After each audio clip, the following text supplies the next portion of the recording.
मैं आमंत्रित कर रहा हूं। सबसे पहले तो सबको राम राम। आज विश्व आदिवासी दिवस के इस अवसर पर आप सबको और सम्मानित मंच को मेरी ओर से शुभकामना देता हूं और दूर दराज है भाइयों बहनों, युवा मित्रों, सारे वक्ताओं ने एक ही बात कही, मैं भी वही कहूँ तो अच्छा लगता नहीं है, लेकिन कुछ बातें कही, उन्हीं बातों में से कुछ बातें निकालना चाहूंगा। अभी हमारे गुजरात से उन्होंने बहुत अच्छी बातें कही, बहुत अच्छी बातें जो हमें अंदर तक जब चोट करती है। आजकल कुछ लोग हम लोगों को भ्रमित करके राजनीति करना चाहते हैं। भाइयों बहनों, ये आज से नहीं, बरसों से चलता आया है। हमारा देश दुनिया में सबसे बड़ा ताकतवर था, विश्व गुरु था, सोने की चिड़िया था, और इस देश में लुटेरे आए। देश को लूटने की हैसियत से हमारे आपस की लड़ाई की वजह से उन्होंने देखा क्या तो राज भी किया जा सकता है, तो एक दूसरों को भड़काने का काम किया।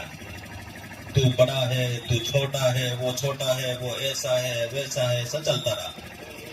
और ऐसा करते करते हजारों साल तक भारत को गुलाम रखा। मुगलों के गुलाम रहे, अंग्रेजों के रहे, और आजकल वही नाटक बाहर की जो ताकतें हैं दुनिया की, भारत को आगे बढ़ने देना चाहते नहीं, भारत को ताकतवर बनना देना चाहते नहीं है। ये किस तरह से रोके? इसलिए आजकल आकर के अपने लोगों में ही जाकर के भ्रम फैलाने का काम करते हैं। और भ्रम भी किस प्रकार से, किसी को समझ में नहीं आता है। अभी मंगलसूत्र की बात आई, आदिवासी हिंदू नहीं बात आई, सब लोगों ने कहा भगवान राम पैदा नहीं हुए थे, उनसे हजारों साल पहले वाल्मीकि रामायण लिखी गई थी, वो भी भील था। और जब भगवान राम को लंका विजय के लिए जाना था, सीता का हरण हुआ था, तो अभी आया था जिस पुल को बनाया था राम सेतु, वो नल और नीर आदिवासी इंजीनियर है। आदिवासी किसी से कम नहीं था, कमजोर था, लेकिन आदिवासियों में भी भेद करने का काम किया भैया। अब मंगलसूत्र किसका प्रतीक है? हमारे 16 संस्कार हैं, 64 कलाएं हैं। अगर किसी ने जिंदा रखी है आदिवासी अपने हिंदू सनातन संस्कृति को, वो रखी है इस आदिवासी ने रखी है। भाइयों बहनों, आदिवासी ने रखी है। अगर आप शहर में जाओगे तो कोई मेहमान आएगा तो कहेगा भैया आप चाय पीना बैठना, मैं अपने धंधे पे जा रहा हूँ। मेहमान का भी कदर नहीं करेगा। लेकिन आदिवासी के घर में कोई मेहमान आएगा तो सारे काम छोड़ करके और उसकी आव भगत में लगेगा, उसकी सेवा करेगा। भाइयों बहनों, ये हमारा संस्कार है। मंगलसूत्र कोई विधवा पहनती है क्या? कोई कुंवारी पहनती है क्या?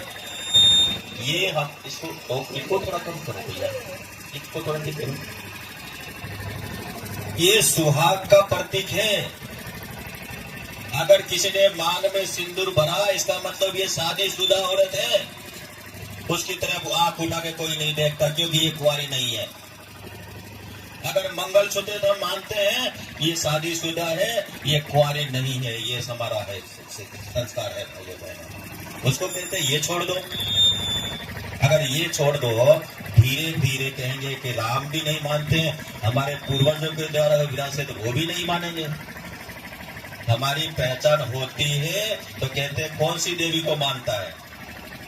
कोई कहेगा अम्बा को मानता हूँ, कोई चामुंडा को मानता हूँ। इससे हमारे कुल की पहचान होती है। मैं फलानी देवी को मानने वाला हूँ, इससे हमारी पहचान होती है। उसको भी भुला देंगे। और अगर आपकी कुल देवी भूल गए, आपके देवी देव का भूल गए, और लंबे समय के बाद इस पीढ़ी से कोई पूछेगा कि तू कौन सा आदिवासी, तो बता पाएगा क्या? मैं फलाना आदिवासी बता पाएगा क्या? नहीं बता पाएगा, वो भूल जाएगा, भटका हुआ हो जाएगा। और जब भटका हुआ हो जाएगा तो व्यक्ति किसी भी प्रकार उसका उपयोग ले सकता है, आपके खिलाफ भी भड़का करके आपको आपस में लड़ने का काम कर सकता। भाइयों बहनों, इससे हमको सावधान रहना पड़ेगा। अंग्रेज आने के बाद अंग्रेजी की नीति थी देश पर राज करना है। अंग्रेज आए कितने थे? मुट्ठी भर आए थे, व्यापार करने के उद्देश्य आए थे। एक दूसरे राजा को भगाया और फिर कहा कि तू उससे लड़, जीत आधा तेरे को देंगे, आधा मैं लूंगा। और फिर उसके खिलाफ भड़काया, उससे लड़ना शुरू किया।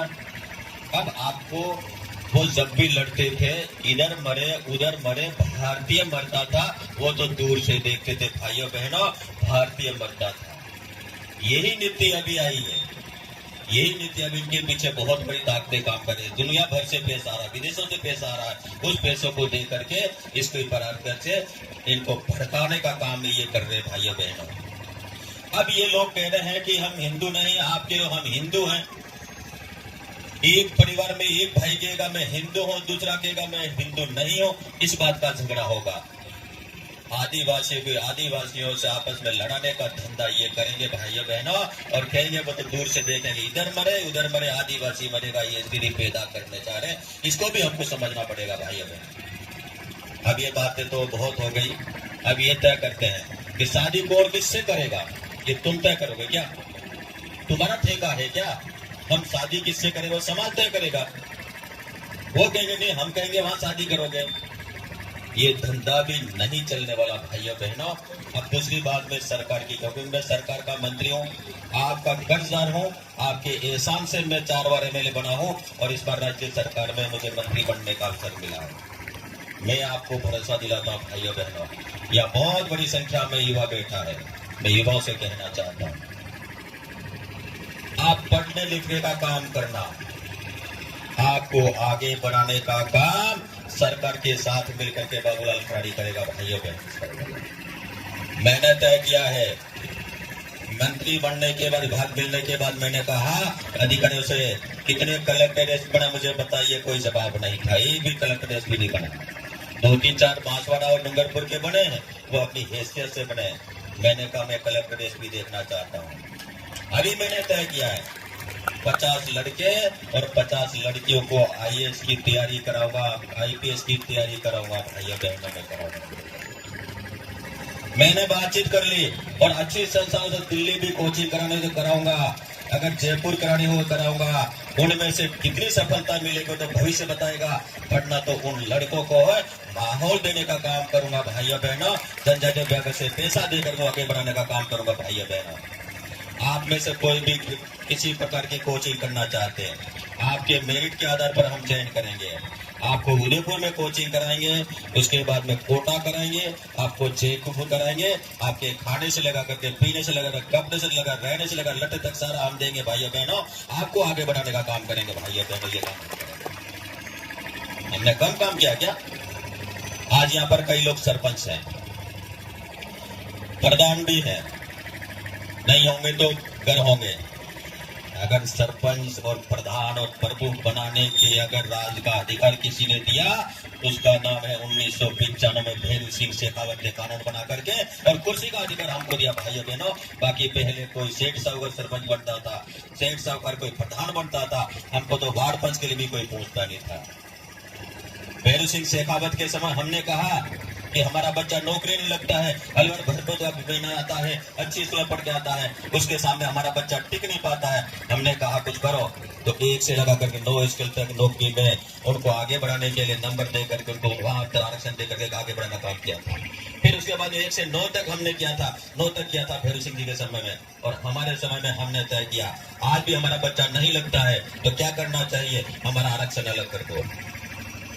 और उसके बाद में तय हुआ 100 में से 45 नौकरी केवल एसएस उदयपुर सब डिवीजन बनेगी, ये ट्राइबल क्षेत्र के अब लगेंगे। इसके कारण से आज मास्टर होगा, पटवारी होगा, कोई बाबू होगा, इस कानून के कारण है। भाइयों बहनों, और वो मास्टर और बाबू क्या कर रहा हमको नहीं पता है क्या? वो किनको फंडिंग करता है? अपनी तनख्वाह में से उन लोगों को मदद करता है जो देशद्रोही है, आपके विरोध में काम करता है, आपके धर्म के विरोध में करता है, आपके संस्कार के विरोध में काम करते हैं, उन लोगों को मदद करने का काम करता है। भाइयों बहनों, हम सबको समझना पड़ेगा। भाइयों बहनों, अगर ये नहीं समझे तो आने वाला समय आप और हम सबके लिए तकलीफ देगा। एक बार एक अच्छा पढ़ा लिखा PhD होल्डर, एक बांसवाड़ा का व्यक्ति मुझे मिला, कार्यकर्ता मिला। उसने कहा, भाई साहब मैं घर पे गया था और घर पे गया तो सामने एक आदमी रो रहा था, पूरी रात भर रोया और उसको उसका बेटा पीट रहा था। मैंने कहा क्यों? पता नहीं, पूरी रात भर उसको पीटा। फिर सुबह हम गांव वाले लोग गए तो जाकर पूछा क्या हुआ, तो मेरा बेटा ने खूब मारा। क्यों? तो बेटा यूं कहता है कि जब भी मैं आऊं तो तू मेरे को जोहार बोल। ये होगा क्या? ये होगा क्या? क्या बेटा मेरे को कहेगा तू मेरे को जोहार कर? इस बात के लिए वो मारता। भाइयों बहनों, ये दृश्य आपके यहाँ पैदा होगा, आपको समझना पड़ेगा। भाइयों बहनों, क्या बताना चाहते हैं? आजकल तो ये कहने लगे बड़े लोगों को कि हम कहे वही करना, हम कहे वही वोट करना, अन्यथा रोटी तो हम ही देंगे, तुमको घर से निकाल देंगे। ये स्थिति पैदा कर रहे भाइयों बहनों। ये संस्कारवान है क्या? अरे हमारे यहाँ तो श्रवण पैदा होते, श्रवण। जिनके माता पिता अंधे थे, उनके मन में सपना कल्पना आई थी कि 4 धाम की हमको यात्रा करनी, इच्छा प्रकट की, उसने कांवर बनाई और कंधे पे तोप करके 4 धामों की यात्रा करे। या श्रवण पैदा होते हैं और या कहते हैं कि हम कहेंगे वही काम करो, नहीं तो घर से निकाल देंगे। ये दिन दिखना चाहते हो क्या? इसके लिए आप सब लोगों को कमर कसनी पड़ेगी भाइयों बहनों, और इसका जवाब भी हमको देना पड़ेगा। आज हमारे चारों तरफ दिखते हैं हमको। अरे अच्छा काम करके राजनीति करो, समाज का भला करके राजनीति करो। राजनीति कोई भी कर, राजनीति पार्टियां कोई भी आएगी, लेकिन समाज को बर्बाद करके करोगे। क्या कहते हैं? हमारे ऊपर कोई कानून लागू नहीं होता है। चलो थोड़ी देर के लिए नहीं होगा। आप 2 जन लड़ रहे हो, एक की आपने हत्या कर दी, आपके कानून नहीं लगेगा क्या? कानून लगेगा नहीं लगेगा? और नहीं लगेगा तो दूसरे को और मार देगा, तीसरे को और मार देगा। उसको ताकत है ना, तो गरीब आदमियों को मारना यही चलेगा क्या? अरे कानून अपना काम करेगा। इसी के कारण से आजकल पत्थरबाज पैदा हो गए भाइयों बहनों, पत्थरबाज पैदा हो गए हैं। वो कहते हैं हमें IPC लगती नहीं, कोई धारा लगनी नहीं है तो लूटपाट करो। क्या आदिवासी लूटपाट कर खाने वाला समाज है क्या? अरे आदिवासी ने तो जमीन का पेट फाड़ कर कमा करके अपने बच्चों को लाया है और औरों को खिलाया। भाइयों बहनों, बहुत ताकत हम है। हमने किसी भी, अगर पुराने लोग किसी को भी आप जाके ना किसी को पूछना, वो उसके सामने कोई मुफ्त में कोई चीज लेता तो वो कभी भी हाथ नहीं हिलाता, नहीं मुफ्त की चीज में नहीं लूंगा। ये आदिवासी में संस्कार था। आज तो क्या स्थिति हो गई? ये स्थिति है कि सारी स्थिति से हमको समझ पड़ा। जहां तक एक मुझे कहा कि तुम राजबावसी की बात कही, हमने महाराणा प्रताप सर्किट बना करके जितने भी देव स्थान हैं उन सबका हम डेवलप करेंगे भाइयों बहनों, उन सबका विकास करेंगे भाइयों बहनों। आइए, हमारे मठ मंदिर ये संस्कार केंद्र है, वहां जाने से हमको संस्कार मिलता है, हमको विनम्र प्राप्त होती है, हम विनम्र होते हैं भाइयों बहनों, वहां हमको संस्कार मिलता है। इसलिए गांव अच्छा विकास करके और वो अच्छे करके ठीक ठाक करके रखेंगे भाइयों बहनों। ये काम भी सरकार करेगी। आप मुझे बताइए, आपको किसी भी प्रकार की समस्या नहीं छोड़ेंगे। हमने भी तय किया है, हमारे विद्यालय में मास्टर नहीं है, हम मास्टर लाने का काम भी हम करेंगे भाइयों बहनों। मैंने कहा सरकार से कि आप जितने भी शहरों में उनको सबको गाँव में भेजिए, क्योंकि गाँव में जरूरत है, शहरों में जरूरत नहीं मास्टरों की। जहाँ भी सरपल से उनको गाँव में लाएंगे भाइयों बहनों। आपकी स्कूल खराब है, आपकी स्कूल ठीक नहीं है, एक स्कूल को ठीक करके एक अच्छा स्कूल हो सके, ऐसा हम प्रयास करेंगे भाइयों बहनों। आपके यहाँ आंगनबाड़ी आपके ठीक नहीं है, उनको भी आंगनबाड़ी को ठीक करने का हम अभियान लेकर करेंगे। और एक एक विद्यालय को, एक एक आंगनबाड़ी को, एक एक महाबाड़ी को एक दिखता लगेगा कि शिक्षा केंद्र ऐसा बना के आपके सामने ला के रखने का काम करेंगे भाइयों बहनों। आप हमें बताने का काम करना।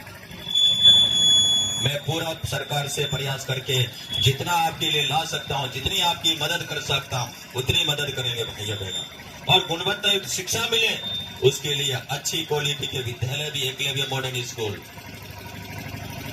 यहाँ पर लाएंगे और लाएंगे और मास्टर भी लाएंगे। और अभी हॉस्टलों में हमने तय कर दिया, हॉस्टलों में ठीक से पढ़ाई हो, हॉस्टल ठीक से हो, खाना पीना ठीक मिले। पहले तो होता क्या था, आता था वो किसी और की जगह चला जाता है। मैंने तय किया मैं प्रत्येक हॉस्टल में सीसीटीवी कैमरे लगाऊंगा, सीसीटीवी कैमरे लगाऊंगा, ताकि वहां की गतिविधियों का हमको ध्यान रहेगा। हमारा जो गोदाम है वहां पर भी लगाएंगे, ताकि माल आता है वो भी पता लगेगा और वहां से निकलेगा तो भी पता लगेगा। भाइयों बहनों, ये भी हमने तय करेंगे। अब जैसे हमारे चद्दर आती थी, वो आती थी, पहले क्या होता था, उस पर कुछ नहीं होता। अब मैंने तय किया जनजाति विभाग का लोगो लगेगा, उसके बाद में कहीं बिकेगा तो भी पता लगेगा, कहीं जाएगा भी तो पता लगेगा, उस बच्चे से लगेगा। भैया ये हमने तय किया।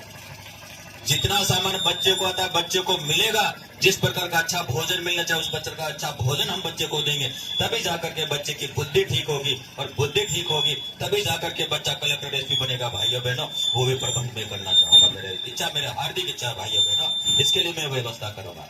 आपको कहीं हमारे हॉस्टल में कमियां लगे, आप मेरे फोन पे बता दीजिए, उसी समय उनको ठीक करने का काम दूसरों को नहीं खाने दूंगा। उन बच्चों का है, बच्चों को ही खिलाऊंगा, ताकि बच्चा अच्छा पौष्टिक आहार खा करके अच्छा बच्चा होगा तो आगे बढ़ेगा। भाइयों बहनों, ये काम भी हम करेंगे। इसलिए आप सब लोग बड़ी देरी से आए हैं, बैठे हैं, हम सबको सुना है, लेकिन हमको आदिवासी से आदिवासी को लड़ना नहीं, लोग तो लड़ना चाहेंगे। अगर उनमें कोई कमी खामी है तो हम उनको जवाब देंगे, भैया रुक जा, अभी तेरे को समझ नहीं है, समझ आएगा तब समझ लेना, आने वाली पीढ़ी को बर्बाद मत कर। ये हमको अगर हम लड़ने लगे तो वो तो चाहते हैं कि लड़े, इधर मरे उधर मरे, आदिवासी मरे, हम तो देखेंगे अपनी दुश्मनी को और पैदा करना चाहते, ज्यादा बढ़ाना चाहते हैं। और सोशल मीडिया पे जवाब दीजिए आप। ये लोग केवल सोशल मीडिया पे पूरा वो नेटवर्क चलाते हैं, सोशल मीडिया पे चुनाव जीत जाते हैं। इस तरह से राजनीति होगी क्या?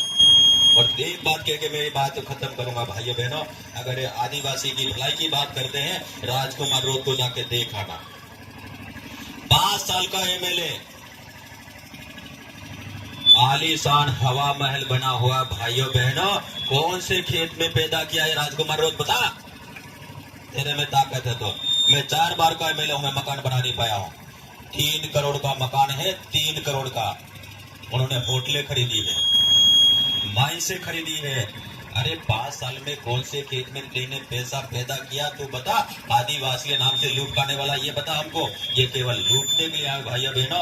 आप क्या करना, आपका उपयोग करके और केवल पढ़ करके ये पैसा कमा करके ये करोड़पति बनना चाहते हैं। ये भंवरलाल और ये सारे इनके बच्चों को पूछना, कोई भी जाता पत्थर मारने, कोई जाता हड़दंग करने के लिए, कोई नहीं जाता है। इनके बच्चे, भंवरलाल की बच्ची अजमेर में एमबीबीएस कर रही है, और के बच्चे भी बाहर पढ़ रहे होंगे। ये तो गरीब के बच्चों को कह दिया, वो पढ़ लिखे नहीं, आगे नहीं बढ़े, ताकि इसको पत्थर मारने के लिए उपयोग करें। इसलिए आपको भड़का रहे भाइयों बहनों, ये भी हमको समझना पड़ेगा। उनके बच्चे तो कलेक्टर बनना चाहिए, एक गरीब का बच्चा पत्थर मार पैदा हो और वो नौकरी भी नहीं करे और जिंदगी भर वो यही धंधा करता रहे, इसका उपयोग करेंगे। ये इनका उद्देश्य भाइयों बहन, उनको समझ करके हमको जवाब भी देना पड़ेगा। आपस में लड़ना भी नहीं है, क्योंकि लड़ेंगे तो हमारे ही भाई है, उनको समझा करके आगे बढ़ेंगे। आप सब लोग आए, क्योंकि मेरे को यहाँ आज आना नहीं था, हिम्मत ही नहीं, इसलिए क्या, क्योंकि कल ही हमारे एक विधायक की आकस्मिक मौत हो गई। फिर ये कहा स्वागत करें, मैंने कहा स्वागत मत करना, लेकिन आपका प्यार था, मुझे भी रहा नहीं गया। भाइयों बहनों, जैसे याद मेरे भाइयों के बीच में मिल जाऊंगा, 2 मिनट भी उनके बीच में बैठूंगा, इसलिए आपके बीच आऊं। आपका बहुत बहुत धन्यवाद, आपका आभार। जय भारत। सौगंध मुझे इस कोटड़ा की मिट्टी का, संकट इस कोटड़ा की मिट्टी का। अब कोटड़ा